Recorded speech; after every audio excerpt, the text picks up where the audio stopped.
Peter, yang seharusnya menjadi mentor mereka, malahan melihatnya mati bukan sebagai pahlawan. Seharusnya Peter bisa mengatasi kematian mereka, tapi di sini mereka tak bernyawa, maka dari itulah generasi Spider-Man sudah habis.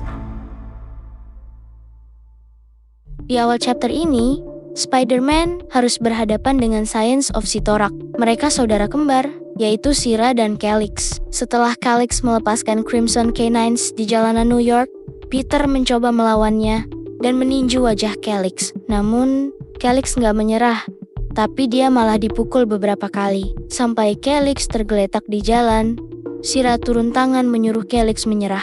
Saat Peter merasa menang, Shira menantang Peter untuk sebuah ujian ketahanan. Ketahanan apa yang dimaksud? Ini dia.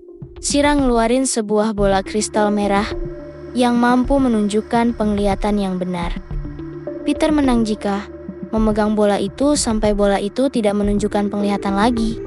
Saat Peter menggenggam bola itu, dia langsung terlempar di rumah sakit. Dia melihat dirinya sedih melihat Aunt May, lemah dan sekarat karena wabah yang tak terobati. Sampai Aunt May mati, dia berharap bisa mencium Peter. Peter hanya bisa melihat dengan putus asa atas kematiannya. Peter berbicara ke Shira bahwa dia mengalami lebih banyak kehilangan.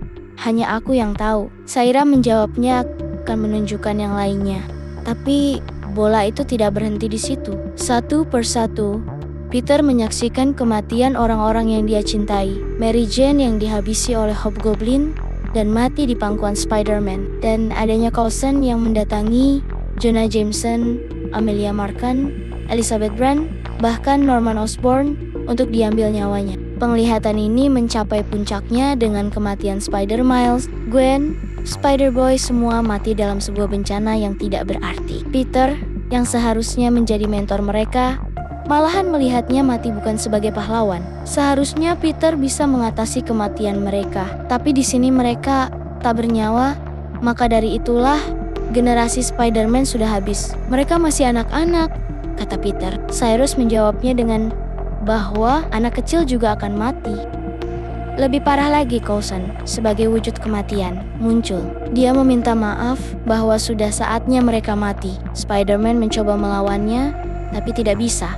Coulson menjawab dengan, aku hanya menjalankan pekerjaanku. Peter mencoba menyerang dan mengejarnya, tetapi tidak bisa. Coulson seperti malaikat pencabut nyawa orang yang dekat dengan Peter. Dan pada akhirnya penglihatan dari bola itu selesai. Meskipun Peter berhasil melewati siksaan bola itu dan menang, dia keluar dengan rasa kehilangan. Pengalaman itu meninggalkan bekas di jiwanya dan mengubah pandangannya. Tapi tiba-tiba Peter diserang oleh Calyx. Peter tidak melawan, dia menerima pukulan dan tetap menggenggam bola itu sampai kematiannya. Peter bertemu Coulson dan bertanya kepadanya berapa orang yang sudah dihabisinya. Peter dihidupkan kembali oleh Coulson. Peter seharusnya merasa menang, tapi dia merasa hampa, semangatnya hancur.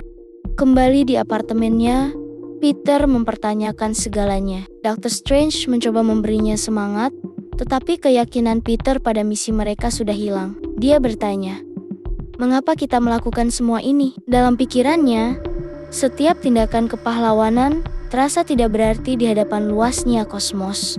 Ketika Strange bersikeras bahwa mereka harus terus melindungi dunia, jawaban Peter sangat mengejutkan. Biarkan saja jatuh, aku tidak peduli. Jadi, apa yang akan terjadi selanjutnya? Apakah Spider-Man akan menemukan kembali semangatnya dan melanjutkan perjuangannya? Atau akankah dia terjebak dalam kegelapan selamanya?